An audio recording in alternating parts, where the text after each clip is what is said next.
you are welcome to do that too.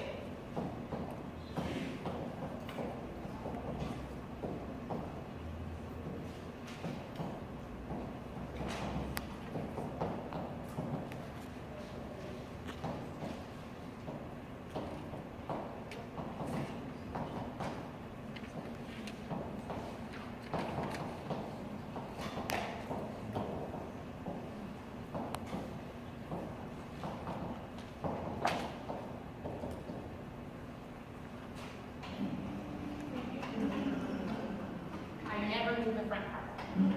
Yep.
So I did all my rotations.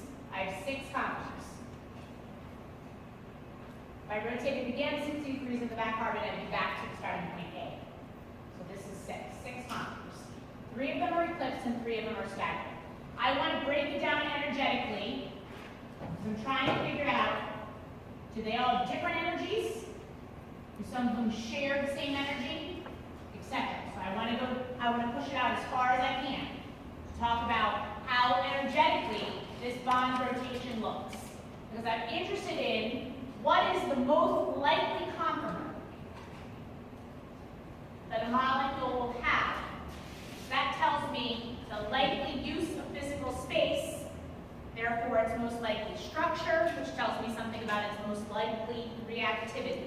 Yes? Okay. So why do I have ACE higher in energy than BDF? Because those are the eclipsed, right? AC and E are all eclipsed structures, so for sure they're going to be higher in energy. Every one of them are going to be higher in energy than every one of the stagnants. So let's start with the eclipsed, okay? I think it's easiest with the eclipsed to identify the least stable structure first. I think that's a little bit easier. So this is how I'm going to pull out the least stable structure. Ready? I am going to find the maximum number of non-hydrogen groups eclipsing. You aren't going to like this because you're all going to want to fight me, but I told you the answer right now. Every time you want to pick out the maximum number of non-hydrogen groups eclipsing. Okay, so my first structure has 2 sets of non-hydrogen groups eclipsing, right? There are 3 eclipsing sets, 2 hydrogens, an NH2 and OH, 2 ethers. Maximum number, okay? This is in 1. This has an ethyl and a hydrogen, I ignore it. This has a hydrogen and nitrogen, I ignore it. This has an ethyl and an oxygen, but only 1 set. This had 2. I come to the last one. This is a hydrogen and OH, I ignore it. NH2 and ethyl, 1. Ethyl and hydrogen, I ignore it. Only 1. Is everyone with me? So the first one, A, is the least stable structure. It's the least stable structure. So now, energetically, I'm going to come and say, okay, A is the least stable. I don't know about C and E yet. I got to think about that a little bit. But I'm pulling A out as the least stable structure. Okay? So really, what's the difference between C and E? C and E either has an ethyl and an OH eclipsing, or an ethyl and amino eclipsing. So which one of these is bigger? Actually, I have no idea. Derek, do you have a smartphone back there? Can you go online to Helms and pull out the handout that talks about the size of these substituents? I seem to think that the OH is bigger, but they could be equal in size. But this is what we're going to do. There is a handout online that already says size of substituents. There's a table on there. Do not ever do electronegativity. You've got to use this table. Okay? So we're going to figure that out. So we're going to move down to B, D, and F. All right? Let's pull out the most stable structure. The most stable structure is going to have the maximum number of non-hydrogen groups anti. Ready, everyone? Again. The most stable is going to have the maximum number of non-hydrogen groups anti. Because anti is the good kind, right?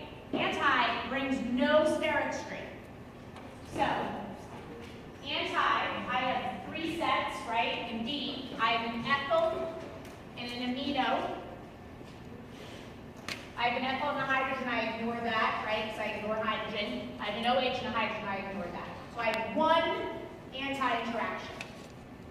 D, I have an OH and an NH2, they're anti. I have an ethyl and an ethyl, they're anti. That's 2. I have a hydrogen, I ignore that. It's just 2. F has an ethyl and an OH anti. 1. Hydrogen amino, I ignore that. Hydrogen ethyl, I ignore that too. So this also has 1. Everyone with me? Okay, so my most stable then is D. Okay? So now I know D is my most stable, and B and F are not necessarily tied.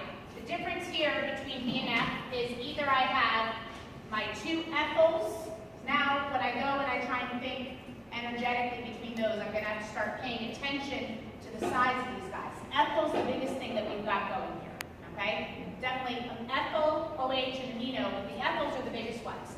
So I have 2 ethyls here that have a gauge interaction that brings with it strain.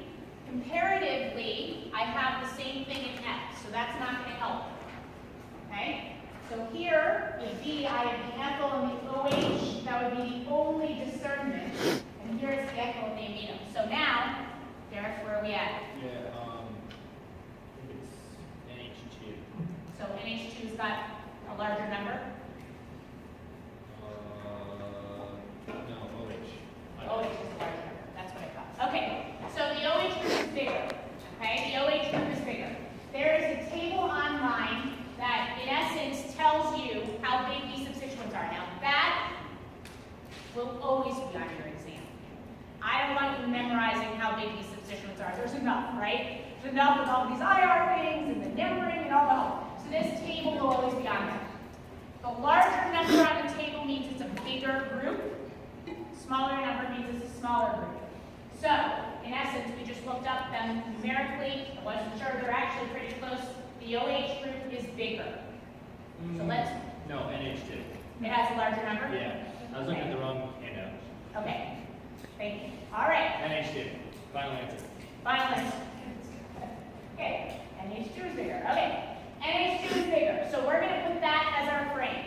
We looked at the table, the right table. I'll guide you to the right table on the homework. I'll make sure you know exactly which one it is, just in case there's any trouble. So NH2 is a larger number. It tells me it's bigger. Good, let's go with that frame. So now, if I think about that, this is the second biggest thing I have going, NH2. That means that this guy is less stable than B. Why is that?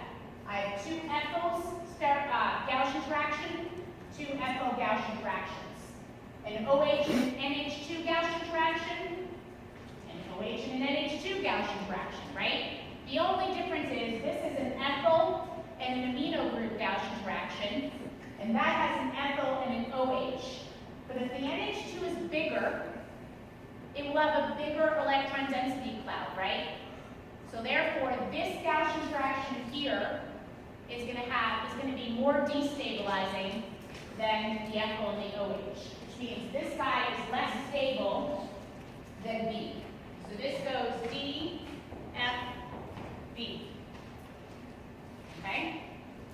And I take the same thinking when I come and I try and discern the difference between C and E. C and E has either an ethyl OH eclipsing interaction or an NH2 and an ethyl eclipsing interaction. The NH2 is bigger. It's going to have a larger, right, destabilizing effect. So E is going to be less stable. It's going to go CEA, which means this is my most stable conformer, and this is my least stable conformer. More time is going to be spent in D than in F, than in B, and way more than in A. See how this goes? All right. So, I haven't typed up your homework yet, but this is your homework. If you have questions, you can start asking me right after class. Just a second.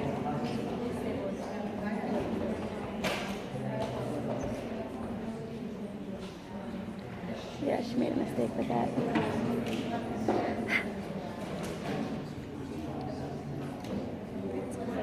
Yeah. We know.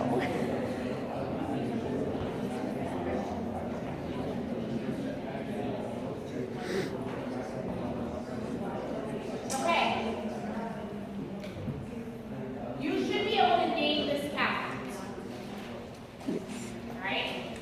You don't have the skill set, unless you've seen this before, to really differentiate nomenclature-wise between these two compounds. These guys are stereoisomers with one another. Okay, we'll be learning about stereoisomerism on Wednesday and Thursday. But you can see they're different, right? One is a Cl and a dash, and the other is a Cl and a wedge. So we're going to call these molecule A and molecule B. Okay? I am asking that you make C3, C4 Newmans. Number it for nomenclature, and I want you to make C3, C4 Newmans, showing me the most and least stable conformer of each one of these, the exact most and least, and tell me which stereoisomer is more stable after you've done that analysis.